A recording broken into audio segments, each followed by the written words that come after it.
Hey everyone, it's Shelly. Today we need to talk about the bum sitting under this market, the risk that the Federal Reserve loses its independence. This isn't just about where they cut in September, it's about whether the core trusted layer of the US financial system is cracking.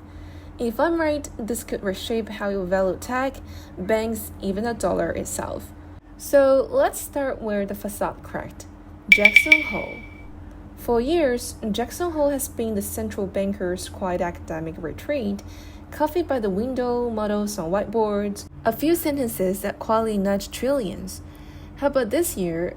Totally different.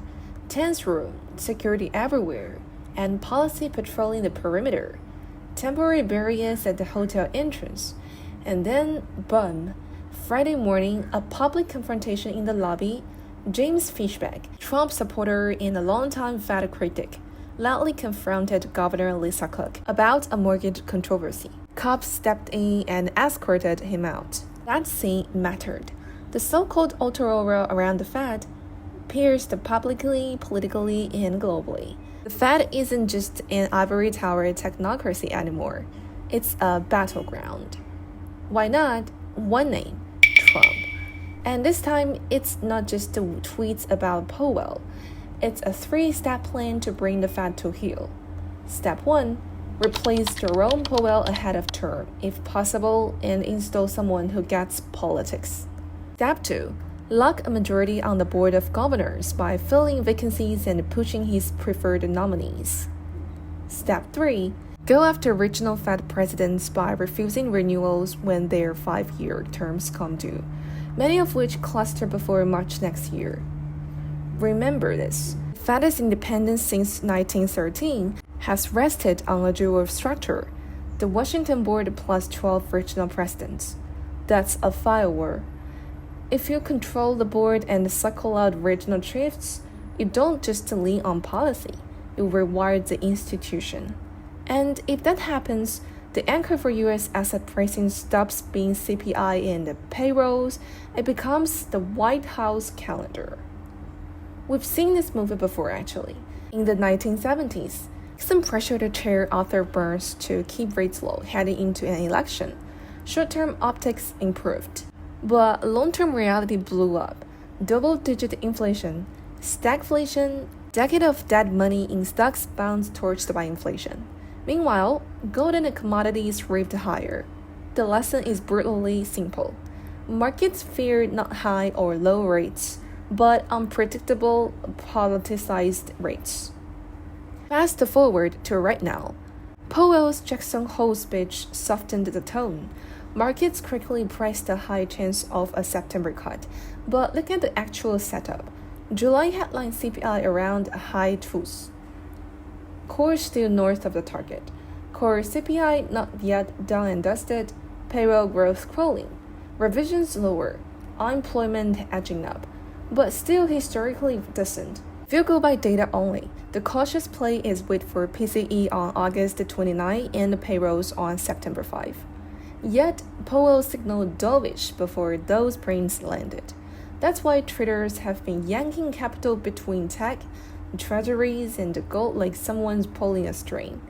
They're not just pricing rates, they're repricing the odds that the Fed is no longer purely data-driven. So what happens if the market starts to believe the Fed is political? 3 cascading shocks. Shock 1. Risk premiums jump.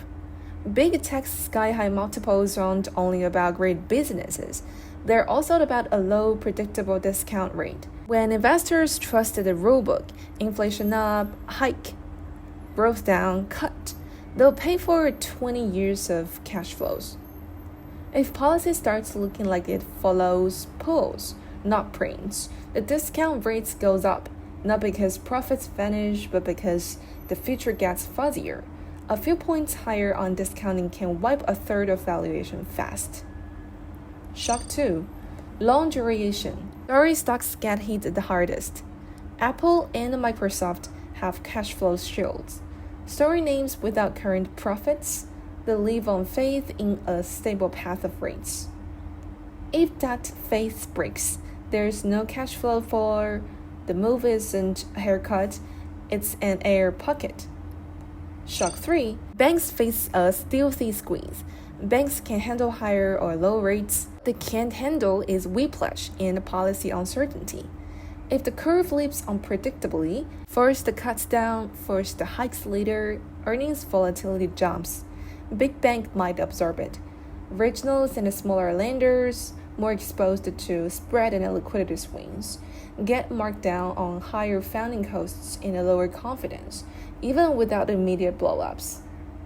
Then there's a deepest domino, the dollar's credibility. The dollar's dominance hasn't survived because Washington runs balanced budget.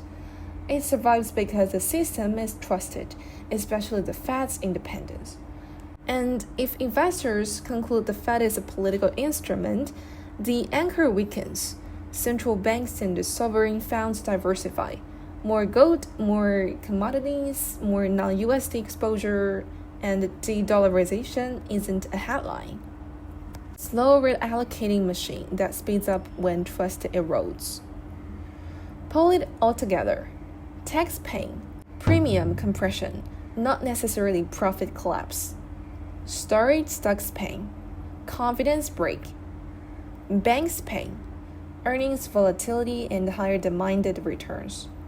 Dollar risk, accelerated reserve diversification, as assets lose part of their face premium. So what to do as an investor? History already ran a simulation. When independence weakens, assets not anchored to policy narratives hold up better. Gold and precious metals, pure trust assets, no cash flow, just credibility. If policy looks political, gold doesn't need a memo, miners add torque. Commodities and energy, hard assets tied to real-world demand. If currency trust erodes and prices rise, producers' earnings often expand. Treasuries and rate-sensitive assets. In the early innings, long duration can rally if the market price forced to cut. But to be clear, this isn't a forever hedge. If reserve buyers diversify and a deficit persists, long-run safety gets questioned. Defensive staples in healthcare, boring, cash flow stable, dividend-friendly. Not vehicles for moonshots, vehicles for survival when multiples deflate elsewhere. The key question everyone's asking is the Fed truly following the data or bending the politics? So let's say action framework for viewers. Don't be binary. This is not or in tech vs or in gold. Rebalance from pure rate credibility beta toward trust anchors and real demand cash flows. Trim exposure to the longest duration. No profit stories, most sensitive to the discount rate. Keep a tactical sleeve for duration in case early cuts get priced. But pair it with an allocation to assets that benefit if trust erodes. Add defensive as ballast. You're buying time and stability, not hype. If you're global, think currency risk, not just a sector risk. So let's talk about the final thought. Markets can live with pain. They can live with uncertainty about the rule maker. If the Fed becomes a political instrument, the market will rewrite the cost of capital everywhere.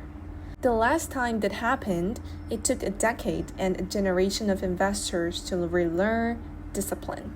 Don't wait for the history books. Position for it now. If this video helped you see the big picture, hit like, drop a comment on how you're positioning, and subscribe for more no-nonsense macro and market breakdowns. I'm Shelly. See you in next one. Bye!